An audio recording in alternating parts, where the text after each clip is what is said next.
Fad diets, supplements, and too much water? Misinformation is everywhere on the online and social media space, and that's why I'm thrilled to be kicking off a two-part GI and nutrition series with our first non-physician guest, registered dietitian and exercise physiologist, April Ball. We're going to be talking about everything from why everyone thinks they need an electrolyte powder to the real reason those fad diets fail, and how to spot a health scam before it puts your life at risk. What's the difference between a nutritionist and a dietitian? Are supplements worth your money? All that and more on this episode of the JAFERD Cast. So grab your favorite newly naturally flavored candy and get ready to get mad.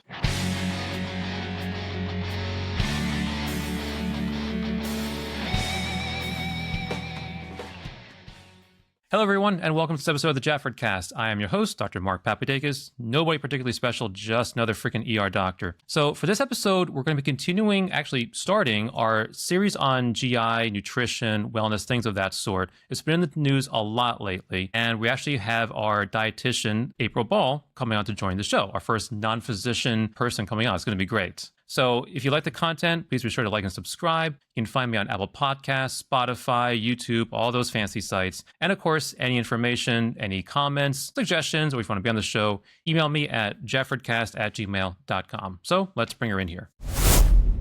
Hello, April. Welcome. I'm here with April Ball. How you doing? Good. Thanks for having me. Absolutely. I'm excited. So you are a registered dietitian and exercise physiologist. Now, you told me you did your undergraduate and 2 master's degrees at San Diego State University. What are your 2 masters? And one is obviously in dietitian, and then the other one's exercise physiology. Can you talk about a little bit about like the difference between the 2 of them? How are they related? What made you go into them? So the nutrition master's degree was kind of just an extension of my already nutrition education, and the master's in exercise physiology, since my main love is sports nutrition, I really wanted to round out or gain the trifecta, if you will, of dietitian, exercise physiology type of scenario to be able to help elite level athletes later on before dabbling a little in clinical. You're in private practice in clinical-based treatment medicine right now, correct? Right now I'm in long-term care. I work in a long-term care facility. I go in to see my patients, but I have a hybrid type schedule. And I also have a very small private practice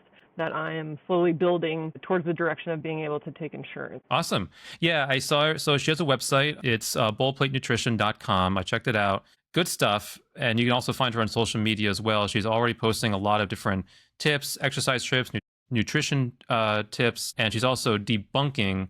And this is actually how I got into you, is because you were debunking a lot of the stuff that was coming out back in the late spring, early summertime with some of the Make America Healthy Again stuff out there. So very good information. Now, you also mentioned to me that you did a manuscript with the military, a manuscript project. What was that about? So I did.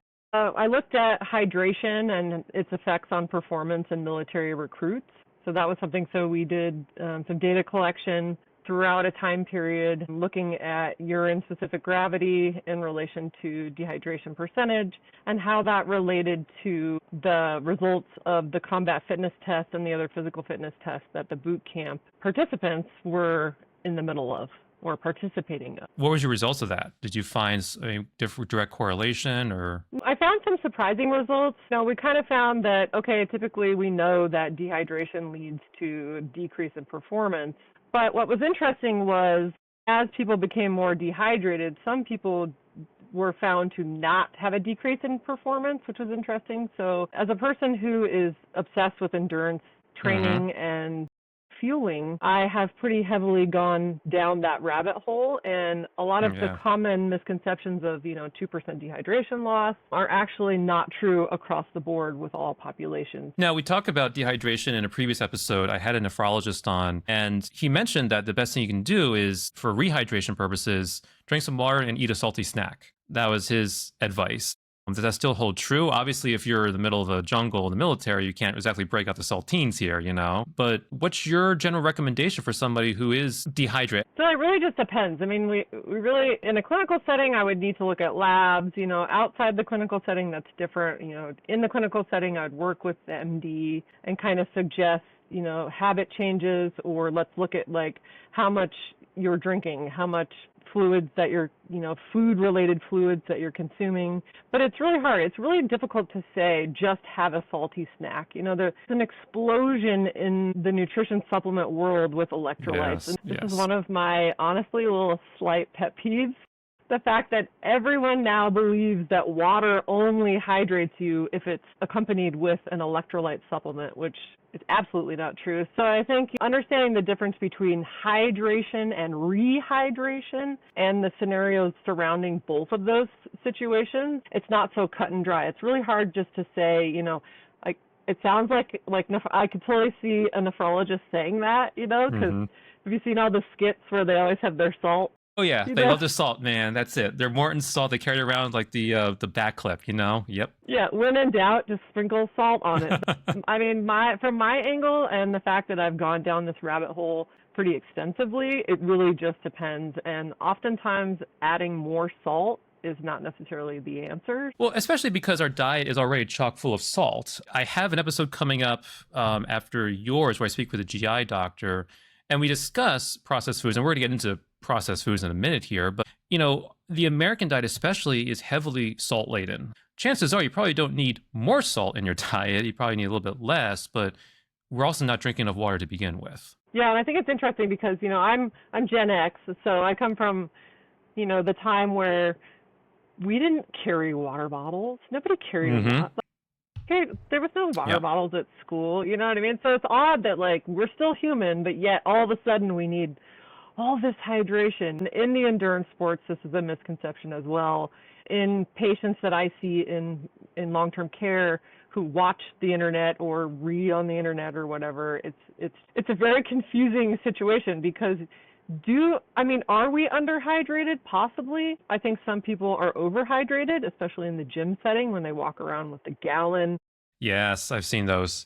They bring these huge containers. And honestly, I've seen medical students and residents do it too, because they're conditioned now that, I gotta drink, and I won't have time. So they bring in these gallon containers with I love the ones that have the times on them, 6 hours, 8 hours, 8 hours later. I mean, I also feel like they're doing more harm than good at this point, because obviously too much water can really be bad. Hyponatremia exists. Yes, and very common in the setting that I work in the clinical space, but also, I spend a lot of time educating people on the fact that we don't really have data to back up one solid guideline, take your body weight and divide in half and that's the ounces. We really don't have a solid guideline for that or for salt replacement when it comes to dehydration. There's a lot of, Australian researchers who are looking into these types of things and doing some research on this topic, but we really, really don't have much more than a general guidelines when it comes. I feel like the space is taken up with your wellness influencers as a result. There's a vacuum that's created, and they see this opportunity to push products that are obviously untested, unproven, and really they're probably no better than a placebo effect at best. Exactly. What about the exercise world? I mean, it's not a world I'm personally familiar with. You have much more experience than I do. Is it common you're going to see these, anywhere from high performance athletes to your average Joe going to the gym with these supplements, thinking they're doing something good? Are they harming themselves? What's going on with that? So I think the general message, and these companies like Element, LMNT, or however you say it, these companies are very good at marketing to the general public. You need this. Oh, you sweat, you go to the gym, you need this. So I see a lot of people who are, taking a packet of Element, which is 1,000 milligrams of sodium, which absolutely blows my mind, not accounting for their diet, not accounting for this, and then thinking, well, I break a sweat in the gym, therefore I need this. And I also need it afterwards to replace the sodium that I've lost, even though the truth is you're not a candidate for electrolyte replacement. If you're running ultra marathons, if you're out, if you're in certain, it depends on humidity, body size, it depends on so many things. What's your sweat rate loss? It's frustrating for me because especially trying to get further down into endurance, because everybody, even at a half marathon, they're slamming salt tabs. And yeah, I've seen them. Yeah, yep. It's just I'm like, wait, stop. And the counter to this from a lot of the more right-wing wellness group type situation is, well, doctors don't know enough about salt, and we need more. We need more than you think we do, and we shouldn't be concerned about salt. And I'm ready to tear my hair out. I'm sorry, what? Yep. And it's funny because you just came back by saying we don't have enough research into this field to really make accurate recommendations. So it's not that you're, in a way, there's a kernel of truth there, right? It's okay, you're right, we don't have enough information, but it's not because we're ignoring it. It's because we need studies, we need research. And oftentimes, decades ago, the methods to test some of these weren't available to us. You know, like how do you measure sweat output? How do you measure these things? Like the technology wasn't there. So for them to say, well, they don't know, so therefore here, buy our supplement, I'm with you. It's frustrating. And it's frustrating when patients come to me in the ER, you know, the baseline of, oh, I'm dehydrated, I need IV fluids. No, you don't.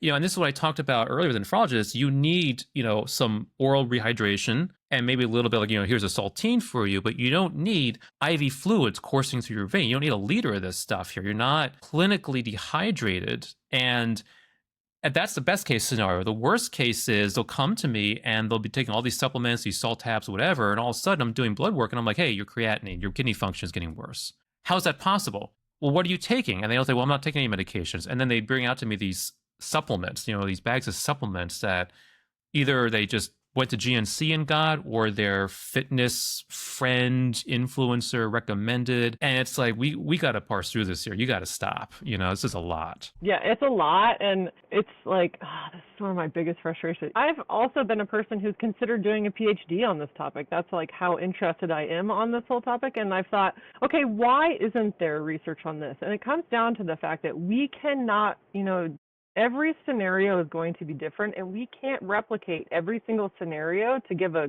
guideline for every scenario through a situation that's constantly changing. Everybody lives in a different part. Everybody's metabolic rate is different. It's impossible. You have climate, you have diet, have genetics, have just daily habit, daily routine, you have career. All of these can lead to a very different individual that even though, okay, some people living, like you're currently obviously in the California area, San Diego area, you know, hotter weather, a little bit less humid by the coast versus somebody where, you know, I'm in Pennsylvania, East Coast over here, a little bit more humid, less hot. We're doing the same work, but we're sweating more or less. We're conditioned more or less. And even then, genetics plays into a factor. I don't know somebody's genetic history well enough to say, this person is going to be more prone to getting a heart attack and 90-degree weather versus somebody else who is going to be completely fine. Exactly. What is your typical patient in the outpatient practice that you see coming to you? Is it somebody who does go to the gym, who they have questions? Like what's your population like? So I have a mixed population. I'm steering more towards athletes only, but I have a mixed population. I have people who have suffered from obesity for long periods of time throughout their life, are now on GLPs, just looking to get healthy and struggling with incorporating exercise or exercising very little due to pain. I have people who are very athletic. I have people who are at the elite level athletes. So basically your population is like a lot of different people, exercise levels and all that. What common complaints do you see? Or you see all of them coming to you with the same, like a similar issue where it's, I can't lose weight or I'm not gaining mass? So most people come to me, I mean, if you remove all the fluff, most people I think come to me for weight loss. And I really try hard in the beginning of our meetings and our established care of unpacking that, you know, whether or not this is an appropriate goal for you based on, you know, current conditions, lifestyle factors, just all of the things that are possible, you know, and understanding that weight loss is very difficult. It takes a lot out of you as far as effort and time. And also, is this the right goal for you at this time? Are you somebody who needs to be focused on weight loss because you have training goals too? You know, like a lot of times I have to explain and kind of talk people down off the ledge of right now may not be a great time for you to chase weight loss because we don't want to operate at the training level that you're operating in a calorie deficit because we're going to have some issues because of that. It's interesting. But you bring up calories, and there's a lot of stigma online about calories in, calories out. Does it work? Does it not? And I see a lot more people pushing back on the idea that no, it is calories. It's a combination of calories, but it's also your dietary choices. You know, I can eat 2,000 calories of donuts, you know, and do 3,000 calories of work, but I may not see any weight changes. But that's because I'm eating pure sugar, like pure processed sugar here too. You know, is it still in the exercise world, is it still calories in, calories out, or is there some more nuance to this? So when it comes down to it, I mean, when we look at we've had these experiments or studies, like if you take, for example, the guy who ate nothing but McDonald's in a calorie deficit. Yes. For X amount of days and lost weight, and some of his blood markers changed for the better. Some of them did not. However, when it comes to weight loss, yes, weight loss can't happen unless you're in a calorie deficit. And it is calories in, calories out. But there are many things that influence that. Let's say somebody who is obese or struggles with food noise, dysregulated appetite signals, satiety signals. It's going to be a lot harder for them to be in a calorie deficit, and their own body is fighting against them to do that calorie deficit, which makes it a lot harder. It's like they're always hungry. Some people can be on a calorie deficit and be just fine, and we have to just tweak a few things. Maybe we do some higher fiber or learn how to bulk eat or things like that. But there's a lot of people who can't get away with that. And I think the common misconception, especially online, is, that's really insensitive of you to say it's calories in, calories out when I'm struggling with a thyroid disorder or I'm struggling with, and they will fight you tooth and nail in the comment section, as I'm sure you've never read the comment do. section. Never read the comments. I mean, I think that's how you found me, right? On Threads, fighting with people.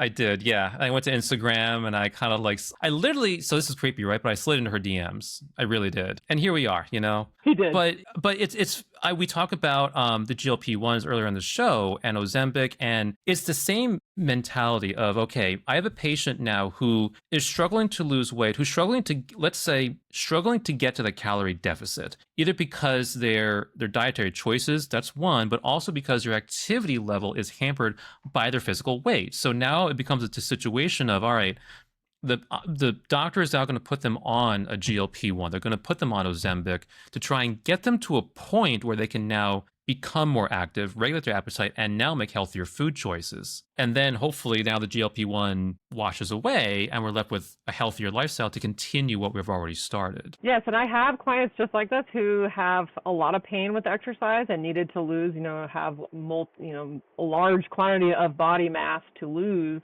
In pain, have a very difficult time exercising because of the pain. So it's like this catch-22, and a lot of times, even recently in a client session, they asked, am I going to have to be on this GLP forever? And, it's tough. That's a tough question to answer because ultimately you don't know. And it goes back to, we don't know your body physiology perfectly. We don't know your genetics. And it's very possible that you're going to be on some baseline level of GLP-1 to regulate that appetite, or well, no, ultimately, if you just need to make drastic lifestyle changes, that could be it. We're good. But I've also seen a number of people who they come off of Ozempic and they gain their weight right back for various reasons, either because they are also diabetic and the diabetes is playing a role into this, or it could be they really didn't make meaningful change to their lifestyle. And this segues into a topic that came up recently over the past couple of months, which is what defines a healthy lifestyle and what defines healthy dietary choices. And we've seen, the NIH, FDA and all them target artificial dyes, artificial colors and things of that, and now coming out and saying, hey, guess what? This is now healthy. We're going to natural dyes and this is healthy. And it's like, and I often say this to my patients, I'm like, just because that fruit snack is no longer having artificial dyes, a Pop-Tart is still a Pop-Tart. It is what it is. And so people, I think, are getting fooled into thinking that because this little additive or that little additive is no longer in here, I'm now eating healthier. And the reality is you're not. It's still an ultra-processed meal that is going to cause insulin resistance, dysregulated appetite, things like that. Absolutely. And the whole argument about the food pyramid and, majority of Americans. Bring it. Let's go. I know you have opinions of this one.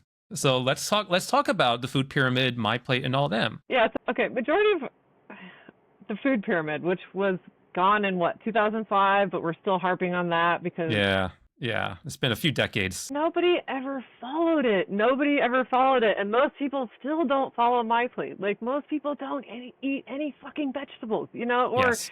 Now that we've demonized fruit, now we're going to, I can't even tell you how many patients I get consults for because why is there fruit on my tray? I'm diabetic. I should not be eating fruit. Fruit has too much sugar.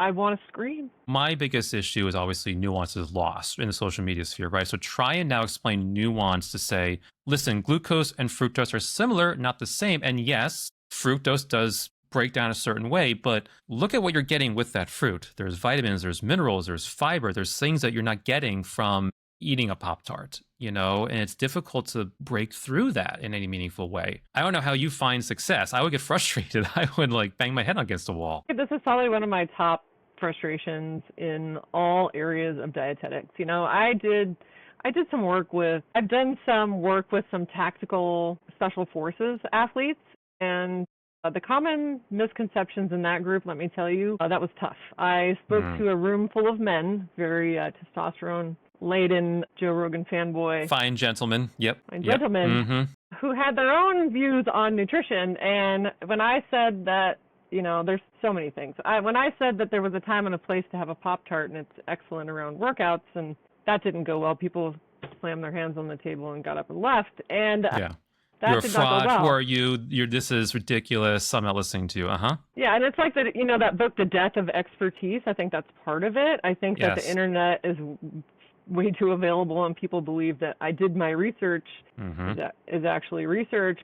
I think people have lost the capability of nuance, like you said, and the nuance of, okay, cool, we've removed, red dye 40 out of this, but you're still eating Pop-Tarts. When can we crank back and look at the overall picture? Right. I want to feel better about eating my junk food. That's what I want to do right now, and that's the mentality. I think it's that, okay, I'm eating healthier, but it comes down to, do I want to make meaningful changes? And I've known people who have done fad diets, fad exercises, the P50s, the Weight Watchers and all them, many with varying levels of success, who have recognized that, this is a gateway into a healthier lifestyle and maintain that, versus people who they don't want to commit to a specific diet like a Weight Watchers because it requires them to do meaningful changes, and they fail, and then they wonder why they failed, and it's like a whole circular issue here. I think that most people fail on a lot of these diets because they can be too restrictive. The overall goal is to choose a diet, whatever it is. Like, I don't like keto. I think it's absolutely ridiculous. But if it's something you can stick to consistently and you can actually follow properly without high saturated fats, without all these things, and you're still able to have fun, enjoy your life, and not spend time in a disordered way of thinking when it comes to food, I'm all for it. But most people can't. These diets are not sustainable. That's why when I teach people how to eat, I explain that, yes, this 10% of your diet, you want a Pop-Tart? Cool, have it. Knock yourself out, because this is what's sustainable. Human beings are not meant to restrict forever. And now we're getting into, and as a person who, I feel like dietitians, all of us have gone through some type of, pattern of disordered eating. I myself went through a phase when my kids were little. I wrote a plant-based food blog. I was vegan for a handful of years, and I was 100% orthorexic. I was afraid of non-organic, and I would drive to a different store to make sure to, and it had nothing to do with diet and health. It had something to do more of I felt out of control in some areas of my life, and therefore I was controlling my food, and this parallels to so many people also who are trying to, there's a portion on the wellness side that are just lost. Yep. They're just lost. Yep. Death of expertise, Dunning-Kruger, all of the above. But there's a lot of people, too, who I think are trying to grab onto something and focus on something, maybe because they need something in their life. But overall, moderation, what works for you, also based on your genetics, lifestyle factors, income, all of those things, is what is going to be best. And most likely, it's not going to be a fad diet. Right. And you touch on something, too, which is, it's an element of control. So when your life, I stress eat, okay? I'm at work, I'm snacking, I'm stress eating, it's junk. I willingly acknowledge that. And I think people don't realize how much of their eating habits could be based around stress and anxiety and things that are, in or out of their control. So now they look to food as a source of comfort. And it happens more than we think. It happens, and we talk about alcohol. I mean, how many people are alcoholics or start that way because, things in their life are not going too well, And now suddenly we have alcohol as a crutch. It's the same with food, it's the same with drugs, and with everything. The human body will overindulge itself to compensate for feelings of anxiety, lack of control, depression, everything. And we talk about mental health being a big thing nowadays, and there's just a lack of resources for all these things. It's frustrating. Like you're setting up your own private practice, you're going through insurance, obviously, you're in long-term care.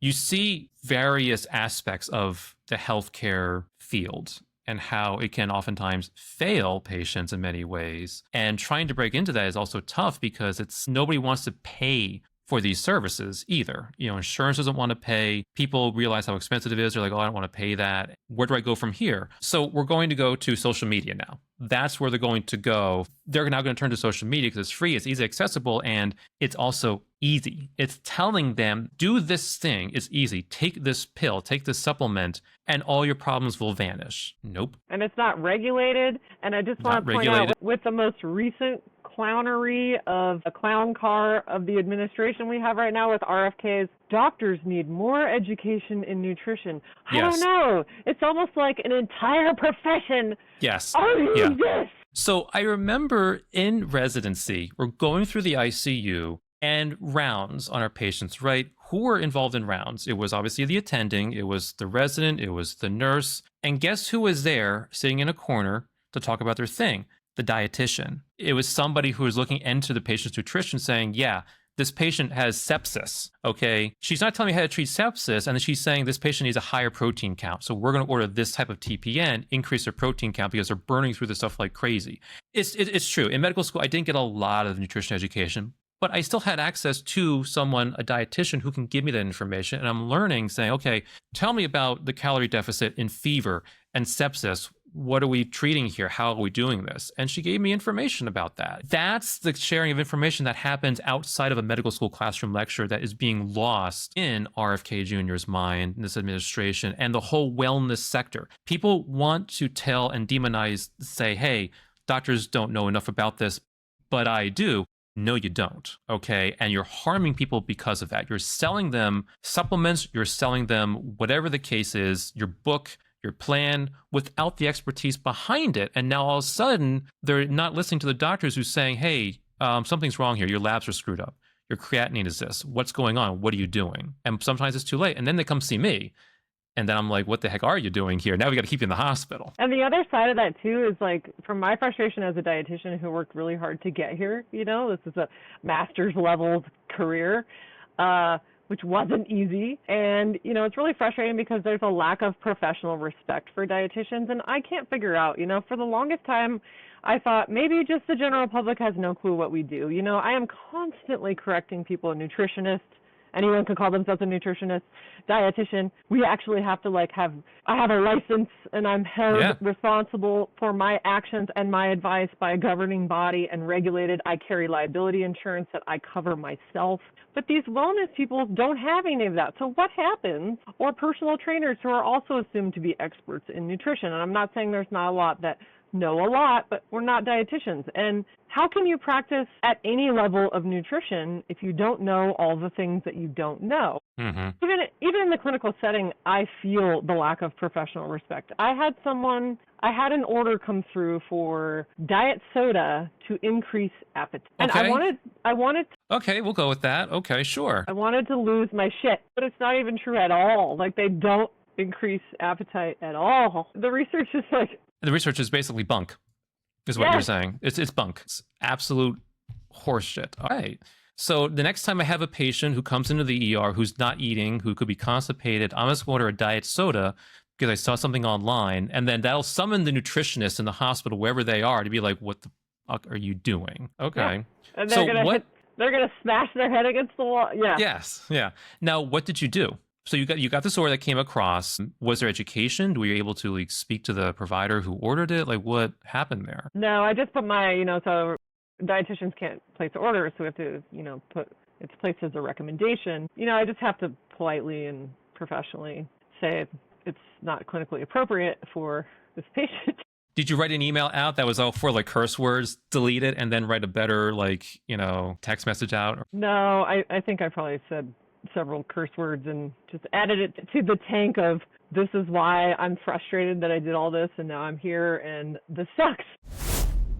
It's the death of expertise, as you said, and we're starting to see that now permeate levels of government. And the reason why I've been harping on this, you've been harping on this, why this show has touched it, is because these policies that are being implemented, these things that are said, affect real people. And both of us, through our degrees, through our work, through our education, strove to get to where we are because we wanted to help people, because we took an interest in science, we took an interest in something that affects people, and we wanted to make people better. We want to make people feel better. And to see all this coming out is effectively an insult into the oath that I took when I received my medical degree, the insult to your degrees, and to what you're trying to strive for. I wish more people realized how frustrated the entire medical community is. This spans beyond left and right, Democrat, Republican. The entire medical community is frustrated by what's going on right now. And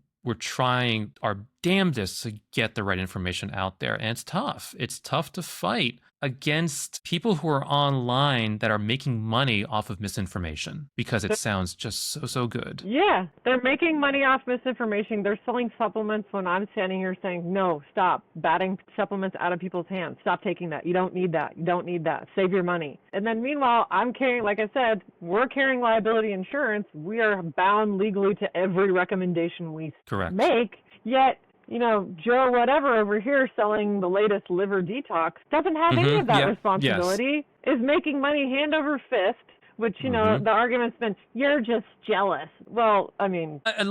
Just a little bit. I have student loans I got to pay off, and this guy's making money hand over fist, Yeah.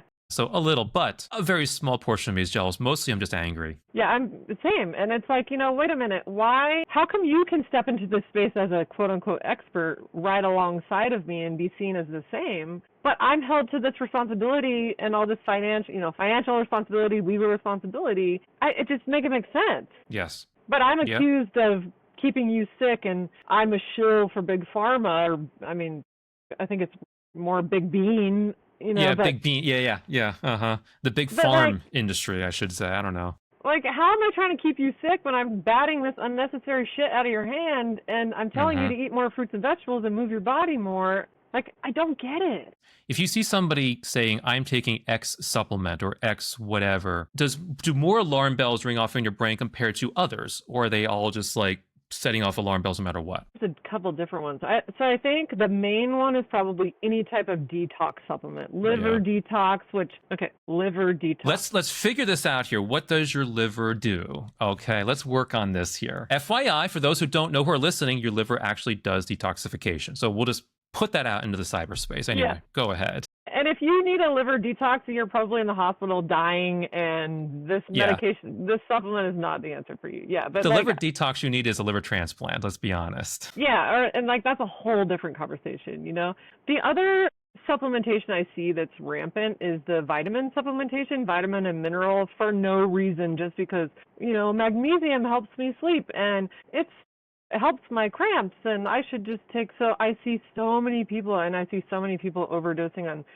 vitamin A, fat soluble vitamins. Like, these can build up in the system and cause real damage. And no, it's fine. And of dollars in supplements. Yep. And that's the problem, is that they'll sit there and say, well, I'm not on any medications, but then they're bring me a bag of supplements. And people don't understand so vitamins A, D, E, and K are what we call fat soluble, meaning you take them, your body stores them. You don't pee them out, your liver doesn't detoxify. It stays in your fat cells until it's needed. And when something like that happens, now all of a sudden you're taking more and more and more than your body needs. It builds up and builds up. Now you're dealing with complications. And I brought this up earlier in the year with measles, that vitamin A was touted as a measles curative, a measles treatment. And people can get very sick and sometimes die from vitamin A overdose because of this stuff that's being hawked. Your B vitamins get excreted in the urine. So the only thing you're really doing is literally peeing away money. That's what I like to tell patients. Like, all that urine in there, that's your vitamins. You're peeing away those hundreds of dollars of supplements right there. Yeah, and it's interesting. So in the clinical setting,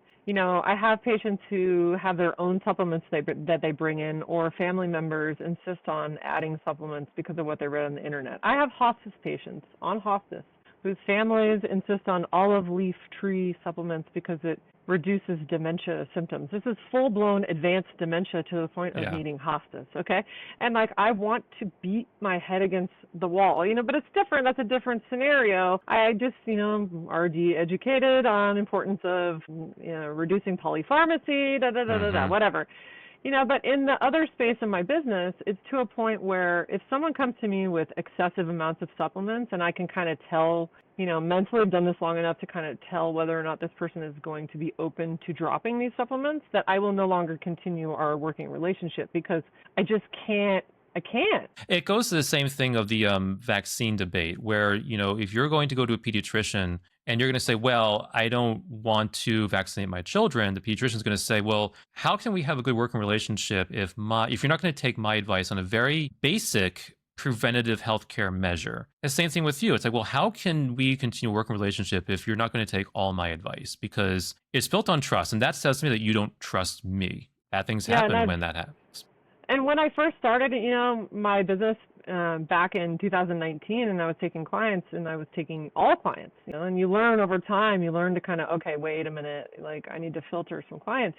That's when I kind of learned, like, you can't, because there's, you can't get through to certain people. Are you taking clients all over the U.S. or are you trying to stay more local to the San Diego area? I'm trying to stay more local. A lot of my clients for my business, I don't have necessarily MNT or nutrition intervention type clinical advice or situations where I would have to stick to, I can only practice in certain states. I do try anybody who has any type of MNT, medical nutrition therapy needs. I stick to, what I'm legally allowed to with my license.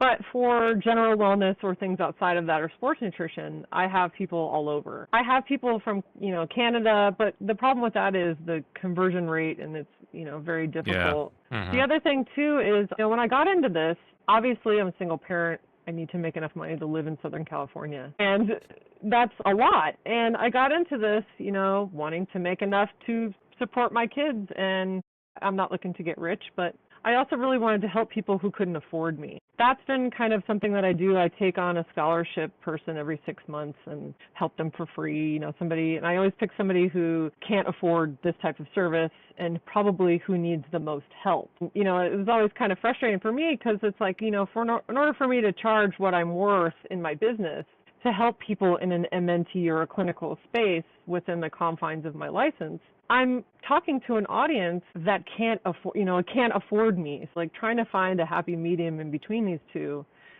is one of my goals, but yeah. So people may listen to this show, coworkers, whatever, who are curious about, lifestyle changes, modification. They can get in touch with you. I know we said Aprilball at ballplatenutrition.com is, the website. Is there any other, that is like the website or that main contact point for you if people are interested? That's my website. I do so honestly, most of my work is done on Instagram stories. And your handle is just at Aprilball. Yeah, it's Aprilball, right? Bold Plate Nutrition. And this is, as I develop and move my business into taking insurance, this is all going to change. But as of right now, that's kind of where I am. So I highly recommend people give her a follow. She posts a lot of great advice out there, a lot of good stories. And one thing I like about you too is you will practice what you preach. You're out there lifting weights, you're out there doing exercises, you're putting what you know out there for the rest of the world to see and say, hey, I'm not just telling you what to do, I'm doing what I'm telling you to do too, which is very nice. So in addition to obviously the health tidbits and debunking that occurs in the online space, I highly recommend Instagram, Aprilball, Ballplate Nutrition for sure. Yeah, thank you. Yeah, you'll see like the struggles I have, because when it comes down to it, like I try to explain to people, let's say someone comes to me for weight loss and we talk about like, is this really feasible for this point in your life? Like right now I'm training for an ultra marathon and I've hit a point in my life where I am, maxed out, and I show, hey, I'm going to have to crank back on this. I show, hey, I went through a really stressful period a couple months ago and I stopped eating for a week because when I'm stressed, I lose my appetite. And here's what I did to correct it. And here's what I'm doing to make sure that I prioritize my mental health moving forward. And here's why I'm altering my goals and not sticking to such rigid black and white rules, because it doesn't work, because life will always change. Yes. And you need a certain level of support, and you need to be able to support yourself in a lot of ways in order to achieve certain goals.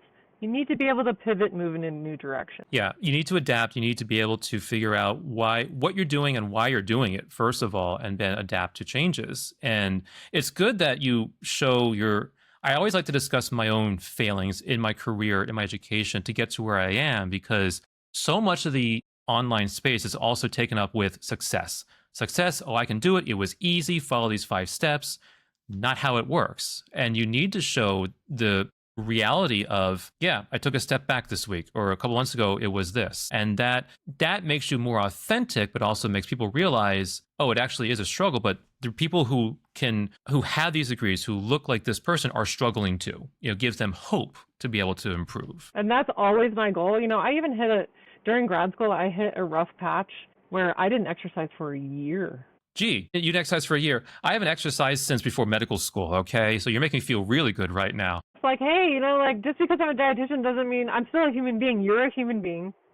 We all have, there's so many things that can compete for the top 3 priorities in our life, and Yep. It doesn't mean you're a failure. Is the whole reason why I do that. Yeah, it's a spectrum, and it's always an ongoing struggle no matter what you do. Well, April, thank you very much for coming on. This was great. A lot of good information. It was great. Thank you. We'll get you back on, talk about some other stuff, I'm sure, as things develop in the nutrition, health, and wellness world, and hopefully debunk some more topics. So people, obviously, April Ball, dietitian, exercise physiologist, follow her, ask questions, please get educated. There's a lot of information out there, bad information, but also good information. Find the people that are giving you good information, who are credentialed, and hopefully, ideally, make changes that can better benefit your life too. So, April, thank you so much. Yes, and thank you for having me. This was fun. All right, that does it for this episode of the JAFERD Cast. Thanks again to April Ball for coming on to discuss things like wellness powder and electrolyte supplements and fad diets and overall a lot of misinformation. You can find her again at baldplatenutrition.com, registered dietitian and exercise physiologist. A lot of information out there. She's one of the good ones. Please consider following her on Instagram, TikTok, YouTube, wherever you can find your social media influencers at that actually won't screw you over. And again, as always, this information is not medical advice. Talk to your doctor, your own dietitian, and always get medical advice that from a trusted source that can also tailor medical therapies, diets, exercises to your physical and mental health needs. Thanks again for joining us. We'll see you guys next time.